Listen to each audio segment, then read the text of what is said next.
الحمد للہ رب العالمین والصلاة والسلام علی نبینا محمد وعلی آلہ وصحبہ اجمعین۔ حلال کمائی، رزق حلال عمل صالح کے لیے معاون ثابت ہوتا ہے۔ ابو ہریرہ رضی اللہ عنہ سے روایت ہے، رسول اللہ صلی اللہ علیہ وسلم نے فرمایا، اے لوگو، بے شک اللہ تعالیٰ پاک ہے، وہ پاک ہی کو قبول فرماتا ہے، اور بے شک اللہ تعالیٰ نے مومنوں کو بھی وہی حکم دیا ہے جو اس نے پیغمبروں کو حکم دیا تھا، اور وہ یہ ہے، اے پیغمبرو، تم پاک چیزوں میں سے کھاؤ اور نیک عمل کرو، تم جو عمل کرتے ہو میں ان سے خوب واقف ہوں۔ اور مومنوں سے فرمایا، اے ایمان والو، جو پاکیزہ چیزیں ہم نے تم کو عطا فرمائی ہیں ان میں سے کھاؤ۔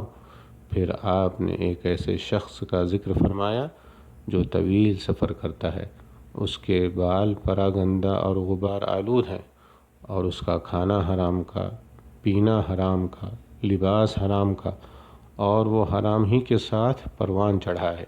وہ اپنے دونوں ہاتھ آسمان کی طرف اٹھاتا ہے اور کہتا ہے، یا رب، یا رب، تو اس شخص کی دعا کیسے قبول کی جائے گی؟ رواہ مسلم والترمذی واحمد۔ صحیح بخاری میں ہے، ما بعث اللہ نبیا الا رعى الغنم فقال اصحابه وانت فقال نعم كنت ارعاها على قراريط لأهل مکہ۔ ہر ایک نبی نے بکریاں چرائی ہے۔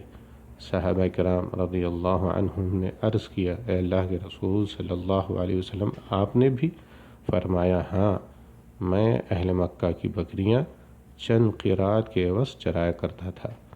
صحیح بخاری میں ہے، وَإِنَّ نَبِيَّ اللَّهِ داؤد كَانَ يَأْكُلُ مِنْ عَمَلِ يَدِهِ۔ یقیناً اللہ کے نبی داؤد علیہ السلام اپنے ہاتھ کی کمائی سے کھایا کرتے تھے۔ واللہ تعالی اعلم، والسلام علیکم ورحمۃ اللہ وبرکاتہ۔